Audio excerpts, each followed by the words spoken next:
Depressão é coisa séria. Afeta 350 milhões de pessoas no mundo. 1 milhão de pessoas se suicida a cada ano. No entanto, menos de 10% das pessoas que sofrem de depressão recebem tratamento. Vamos conhecer melhor os sinais de alerta, saber quando devemos procurar ajuda. Por isso, hoje no estúdio vamos conversar com o Dr. Ricardo Alberto Moreno, professor de pós-graduação e professor do Departamento de Psiquiatria da USP e fundador e coordenador do GRUDA, Grupo de Estudos de Doenças Afetivas do Instituto de Psiquiatria da Faculdade de Medicina da Universidade de São Paulo. E Marta Axtelm, que preside a ABRATA, Associação Brasileira de Familiares, Amigos e Portadores de Transtornos Afetivos.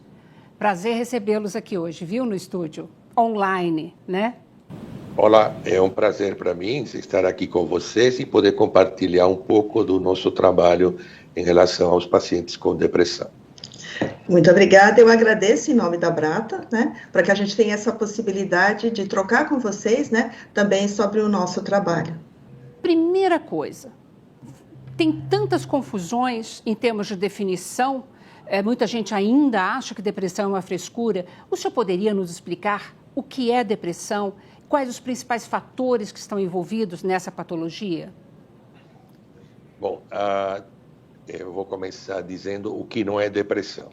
Depressão não é tristeza, não é luto, não é aquela... Porque isso tudo faz parte da vida psicológica de todos nós. Depressão é uma doença, é um problema médico que apenas algumas pessoas sentem, não todas. Isso, por que eu estou falando dessa forma? Porque apenas 18% da população no mundo sente depressão. Isso significa que é uma em cada 5 pessoas. As outras pessoas podem sentir tristeza, às vezes está chateado, amuado, etc. Mas depressão é um conjunto de sinais e sintomas.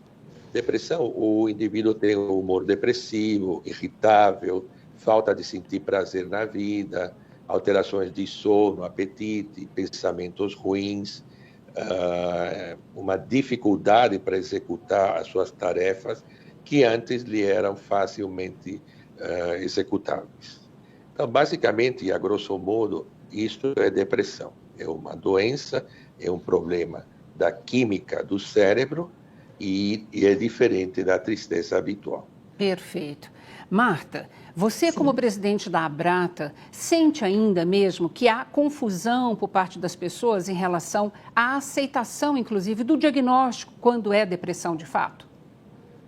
Sim, com certeza. Através da ABRATA, nos nossos grupos de apoio mútuo, nós temos sempre a possibilidade de ter a participação de muitas pessoas. Agora, nessa fase de pandemia, nada está acontecendo presencial em nossa sede. Só que nós estamos com diversos grupos online.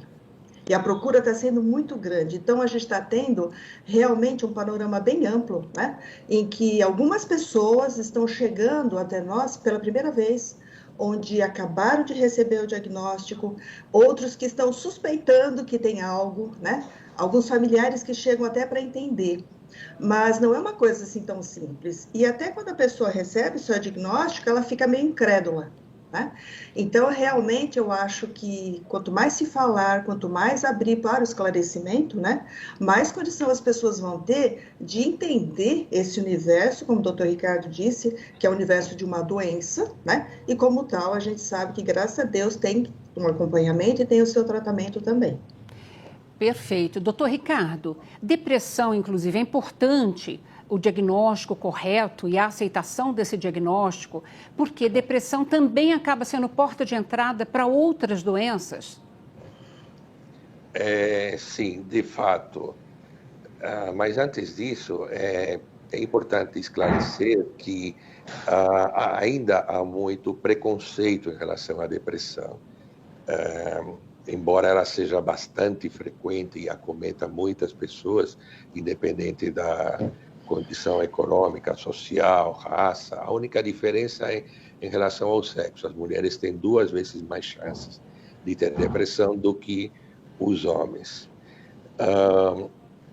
E, de modo geral, ela tem tratamento, e o tratamento faz com que o indivíduo possa retornar a uma vida normal ou muito próxima do normal.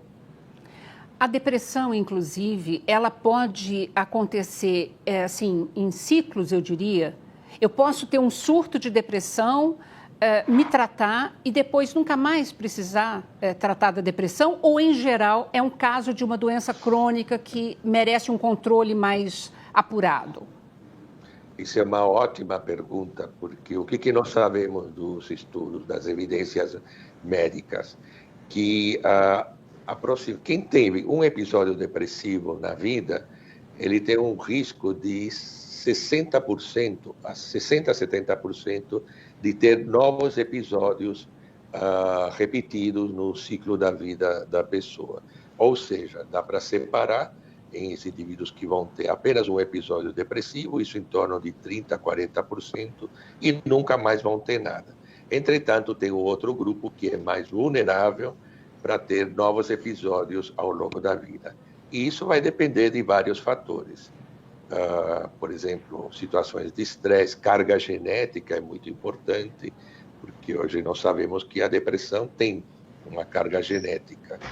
Isso dá para medir avaliando os familiares de primeiro grau ou outros familiares, parentes de sangue, tanto do lado materno quanto do lado paterno. Se houverem várias pessoas ou algumas pessoas acometidas por depressão, a gente já sabe que esse indivíduo que teve um episódio depressivo, ele é mais vulnerável, tem uma probabilidade maior de voltar a ter outro episódio ao longo da sua vida. Uhum. Marta, em relação à Brata, em geral, você tem pessoas com depressão de todas as idades? Bem, na verdade, o trabalho da Brata ele é mais focado no paciente adulto, acima dos 18 anos. Porém, já faz algum tempo que nós criamos o grupo de jovens, que a gente acolhe jovens dos 14 aos 18 anos. Porém, o que está acontecendo? Estão chegando até nós jovens de 12, de 13 anos. Né? Muitas vezes já realmente diagnosticados e acometidos com a depressão. Né?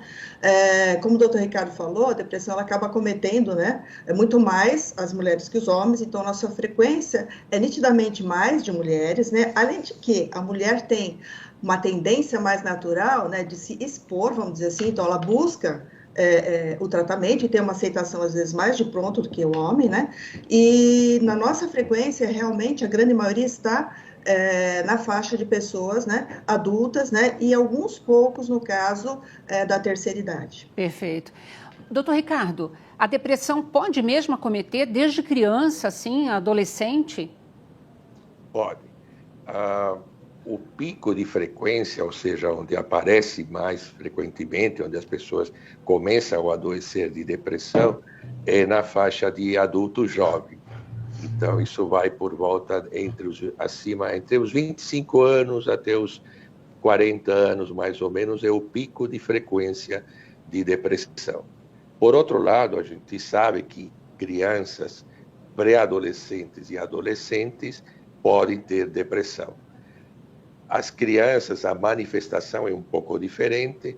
O pré-adolescente, como o seu cérebro já atingiu uma certa maturidade, ele tem uma capacidade de se expressar melhor, ao mesmo tempo que o adolescente, então eles podem falar que sentem tristeza, desânimo, pensamentos ruins, que tudo custa mais esforço, que não tem prazer nas brincadeiras, em estar com os amigos e assim por diante. Por outro lado, idosos também podem ter depressão. E é importante identificar sempre qual a faixa etária em que se iniciou a depressão. Por quê? Porque se ela se inicia muito precocemente, a probabilidade de o indivíduo ter episódios ao longo da vida é muito maior.